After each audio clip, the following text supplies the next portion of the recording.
बहरला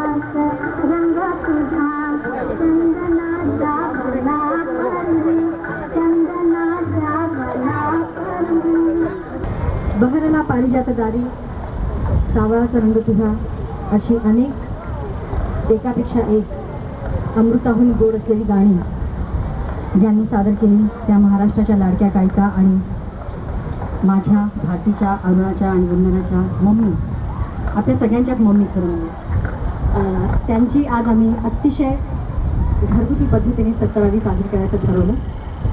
आमच्याकरता हा दिवस खरोखरच अतिशय भाग्याचा असं मी म्हणेन, कारण ज्या ज्या दिव्यातनं मम्मी आज गेली आहे त्यानंतर केवळ स्वतःच्या हिमतीवर लोकांनी दिलेल्या मनपूर्वक प्रेमावर आणि आशीर्वादांवर त्या सगळ्या दुःखातनं तरुण आज 17वा वाढदिवस साजरा करत आहे. म्हणून हा आम्ही सोहळा आपल्या सगळ्यांच्या समवेत साजरा करावा असा ठरवला आणि त्यासाठीच काही खास गाण्याचा प्रोग्राम वगैरे न ठेवता केवळ एक सगळ्यांनी मिळून मम्मीला हार्दिक शुभेच्छा द्यायच्या आणि तिच्या साथीत एक संध्याकाळ असंच मजेत खुशीत घालवावी या निमित्तानेच आपण इथे एकत्र.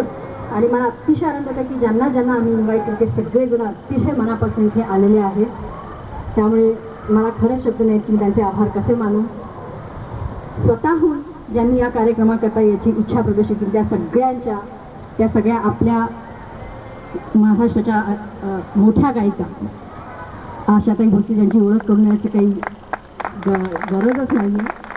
त्यांनी स्वतःहून इच्छा प्रदर्शित केली की माणिकवांच्या 17वीला मी नक्की हजर राहणार आणि त्याप्रमाणे त्यांनी त्यांचा शब्द खरा केला. त्याबद्दल मी मनापासून आमच्या सगळ्या कुटुंबियांतर्फे त्यांचे आभार मानते. त्याचबरोबर मम्मीचे समवयस्क आणि सुप्रसिद्ध संगीत दिग्दर्शक श्री सुनील फडके म्हणजे बाबूजी, ज्यांच्या सावळाचा रंग तुझा ह्या रेकॉर्डनी ती रेकॉर्ड शेवटी पांढरी होण्याची वेळ आली, इतपत रेकॉर्ड ती वाजली गेली आणि खूप त्याला डोक्यावर उचलून धरले लोकांनी. असे 2 दिग्गज मम्मीचे समवयस्क आणि कलाकार आम्हाला आज लाभले. प्लस खूप डॉक्टर्स, मम्मीचे शिष्यवर्ग, शिवाय जवळचे नातेवाईक, फ्रेंड सर्कल सगळे आज इथे आलेले म्हणून खूप आनंद झाला. आमच्या सर्वांतर्फे मी आधी आशाताईंचं आणि सुधीर बाबू यांचं स्वागत करण्याची विनंती वंदनाला करते.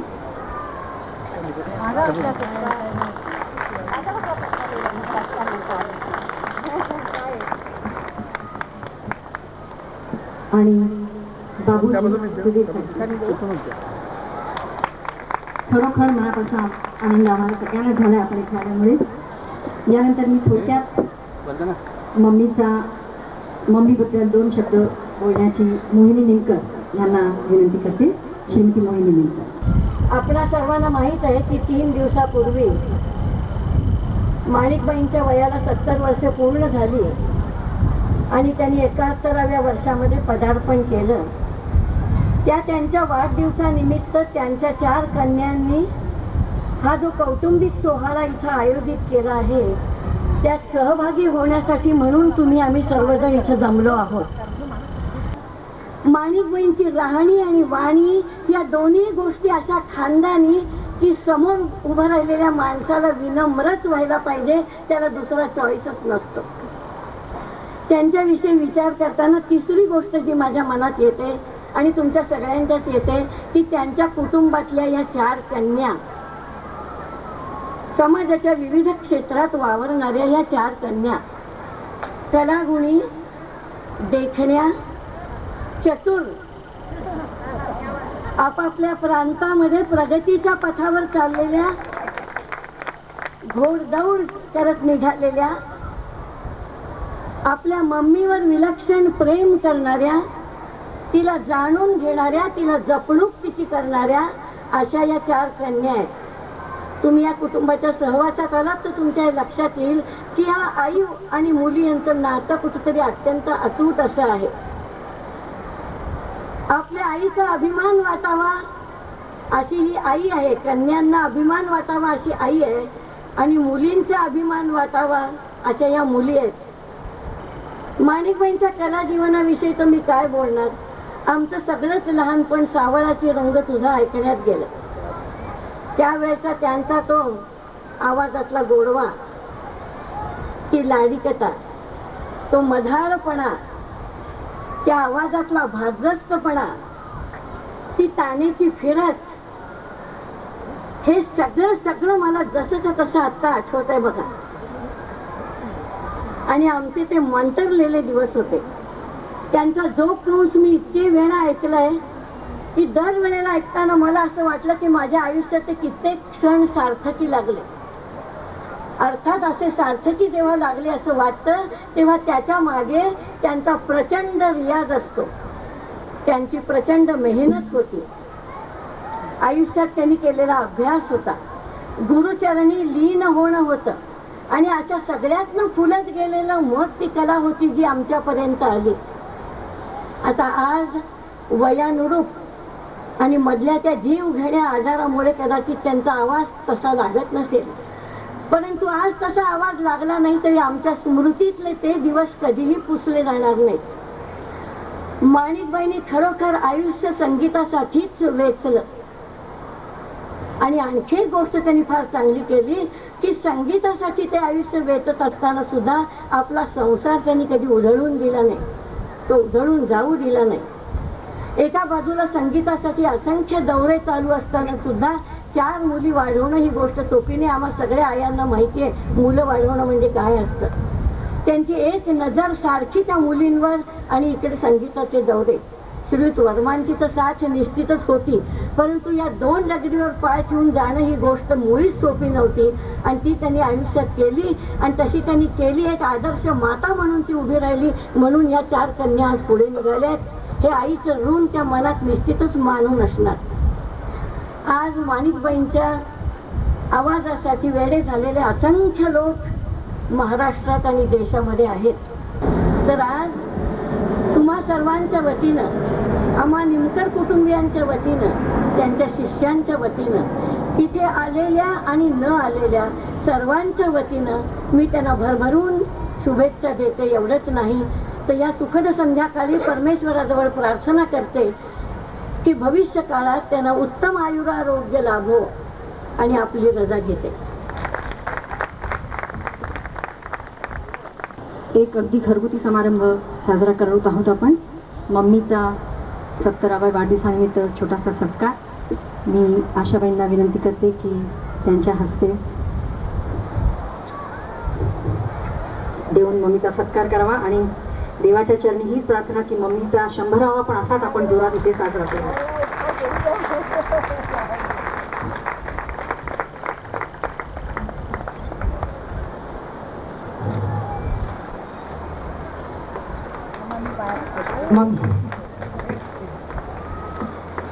त्यानंतर आशा ते स्वतःतर्फे मम्मीला शाल अर्पण करू इच्छित आहेत.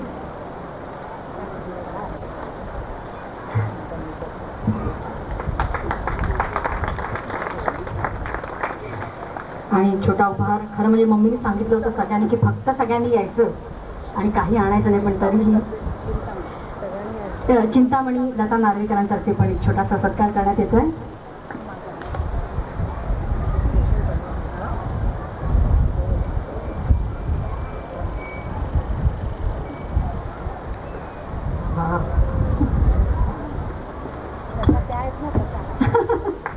अशा काही म्हणतात जशा मम्मी आहेत तसाच हा मोहरा. त्यानंतर याच निमित्ताने आणखीन एक गोष्ट मी केली आहे सप्तकतर्फे. मम्मीच्या आजपर्यंत क्लासिकल गाण्याच्या कॅसेट्स आलेल्या नव्हत्या बाजारात. तिच्या आजारपणाच्यामुळे गॅप गेल्यामुळे कदाचित ते राहून गेलं होतं. म्हणून मी fountain music Kulkarni mister Kulkarni यांच्यातर्फे मी मम्मीच्या 2 क्लासिकलच्या कॅसेट्स काढायचं ठरवलं. आजच्या दिवशी मी नुसतं ऑफिशियली अनाऊन्स करते, पण त्या कॅसेट्स येतील 1 तारखेला 1 जूनला. त्याचं मी ओपनिंग बाबूजींना सांगते की त्यांच्या हस्ते त्यांनी करावं. यामध्ये राग शंकरा, नाटकेदार राग पुरिया आणि पिलू ठोंबरे.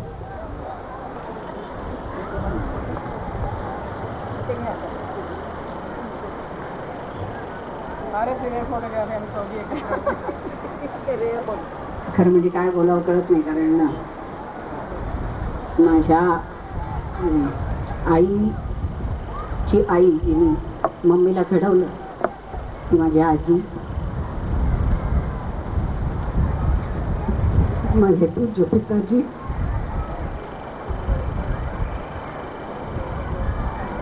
आणि माझे 2 आवडते मेवणे आज आमच्या बाई त्यांची आठवण करून आमचं सोहळा करतात. एवढंच मी सांगते.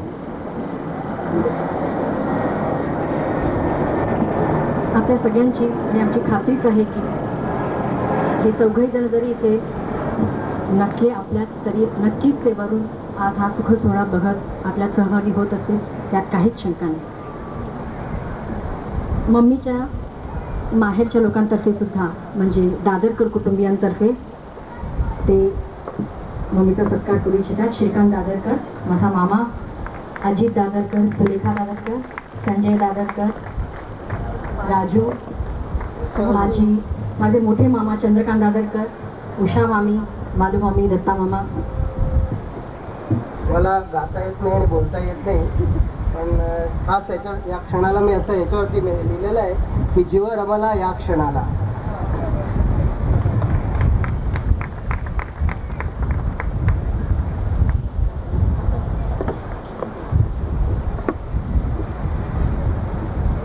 मम्मीचे गुरुबंधू श्री वसंतराव कुलकर्णी यांच्यातर्फे मम्मीचा सत्कार होता.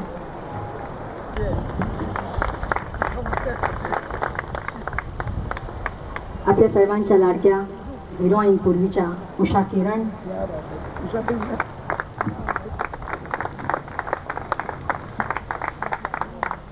शशिकलाबाई,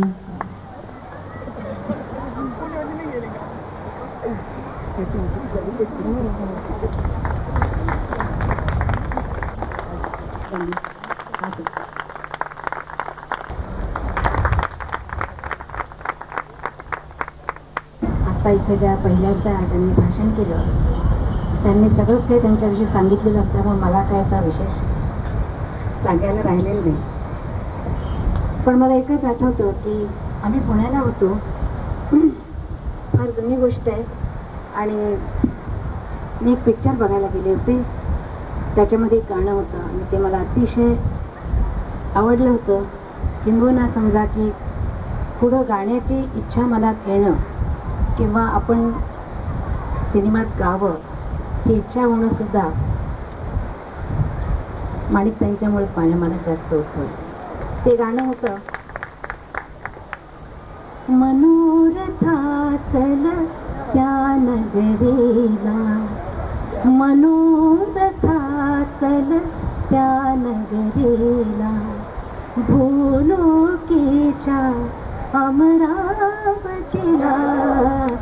मनोरथ हे त्यांचं गाणं ऐकून मी इतकी वेडी झाले होते त्या गाण्यात. आता मी खूप लहान होते आणि जसे आजकाल मी बघते छोटे छोटे फॅन्स माझे येतात आणि याय रे तुम्ही मला काय विचारतोस, तसंच त्यावेळेला आमची अवस्था झाली होती की त्यांचा आवाज इतका निकोप आणि इतका सुंदर.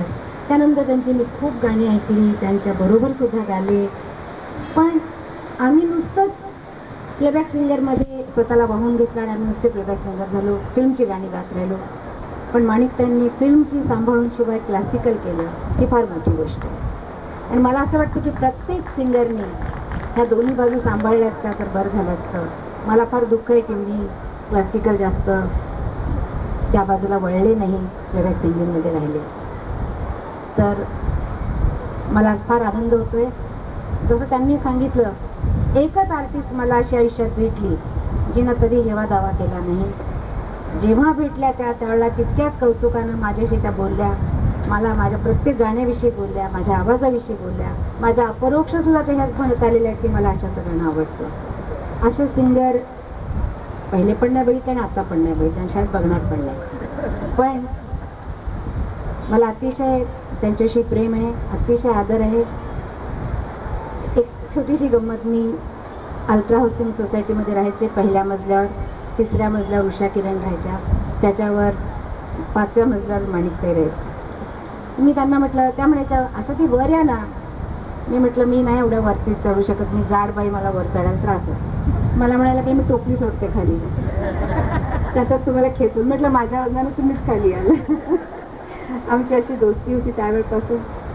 आणि मी त्यांना एवढंच म्हणेन की त्यांना मी जो हार आणला त्या हारामध्ये माझा हाच उद्देश होता. त्यात कुठलाही रंग नाही आहे, शुभ्र हार आहे, खूप सुंदर त्याचा वास आहे. माणिकताईंचं जीवन, माणिकताईंचा स्वभाव सगळा त्या हारासारखा सुंदर, प्रफुल्लित आणि गोड आहे. आणि फार कमी लोकांना हे भाग्य मिळतं की त्यांच्या मुली तितक्याच चांगल्या होतात. की मी स्वभावाबद्दल बोलत नाहीये, मी फक्त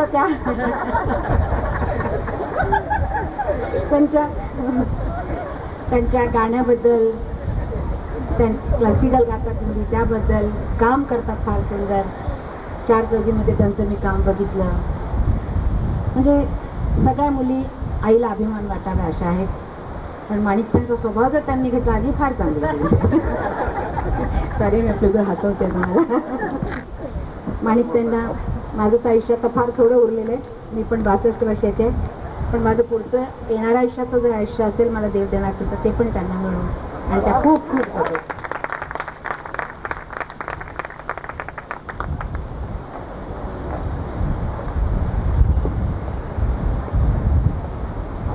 एक सूचना करायची आहे. श्री बाळासाहेब ठाकरे आज इथे येणार होते, पण सुरक्षिततेच्या कारणावरून तयार झालेल्या बाळासाहेबांना येता आलं नाही. त्यामुळे त्यांचा फोन आला की दूरध्वनीवरती त्यांनी निरोप दिला. त्यांच्या शुभेच्छा पर्सनली मम्मीला पोचलेल्या आहेत. आता मी बाबूजींना विनंती करते त्यांनी 2 शब्द बोलावे आणि हा कार्यक्रम मग संपेल. आणि मग आपण आनंद सोहळा उरलेला जो आहे तो एकत्र भोजनाचा आनंद घेऊया. बाबूजी स्वतः शाल आणि वृक्ष घेऊन आले मम्मीसाठी.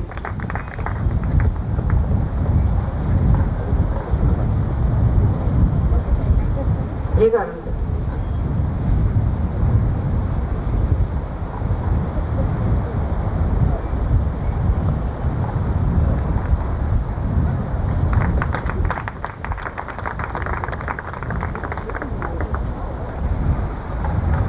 परंतु माणिकताई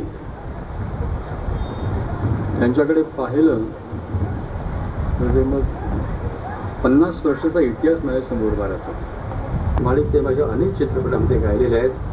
आणि तुम्हाला गमत सांगतो की क्लासिकल जितक्या सुंदर गायल्या, सुगम संगीत जितक्या उत्तम तऱ्हेने गायल्या, भावगीती उत्तम तऱ्हेने गायल्या, तर यांच्याकडे पाहिल्यानंतर आपल्याला वाटत नाही की ही बाई लावण्या गात असेल. परंतु पुढचं पाऊल या चित्रपटामध्ये मी त्याचं संगीत केलं होतं. त्यातल्या बहुतेक सगळ्या लावण्या त्या माणिकताईंनी गायलेल्या आहेत. माणिकताईंना परमेश्वराने भरपूर आयुष्य द्यावं. त्यांना नुसतं आयुष्य देऊ नये तर अत्यंत आरोग्यदायी त्याने आयुष्य द्यावं, अत्यंत सुखी आयुष्य द्यावं. त्यांची 4 मुली सगळ्यांनीच त्यांचं वर्णन केलेलं आहे, सोन्यासारखे आहे. त्या सगळ्यात त्यातल्या कोणालाही चापून ठेवलं आणि दुसरीला काढलं तर असं वाटणार नाही की ती याच्यापेक्षा कमी आहे किंवा ही त्याच्यापेक्षा कमी आहे. अतिशय कशा मुलं कशी असावी, म्हणजे पुढची पिढी कशी असावी याचं एक अतिशय उत्कृष्ट असं उदाहरण या माणिकताईंच्या कुटुंबाच्या रूपाने आपल्याला पाहायला मिळते. त्यांना मी उदंड आयुष्य द्यावं अशी परमेश्वरांनी प्रार्थना करतो. त्यांचं सर्व कुटुंब, त्यांची मुली, त्यांचं कुटुंब या सगळ्यांना असाच आनंदाचा दिवस सतत आपल्या अनुभवाला दरवर्षी दीर्घकाळ बघायला मिळो. त्यांच्या हातून असेच प्रसंग समारंभ घडवत घडी परमेश्वराला विनंती करतो. आणि आशाताईला पूर्णपणे माझा वयाचा अधिकार लक्षात घेऊन मी त्यांना मनापासून खूप आशीर्वाद देतो. इथे आल्याबद्दल परत एकदा मनापासून आम्ही सर्वजण आमचे आभार प्रदर्शित करतो. सगळ्यांनी इथे आता जेवणाचा कार्यक्रम आपण सुरू करूया. Let's sing once. Happy birthday to you, happy birthday to you, happy birthday dear mummy, happy birthday to you.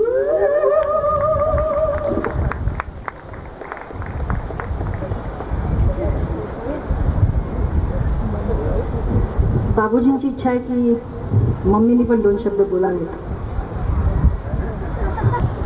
मला बोलायला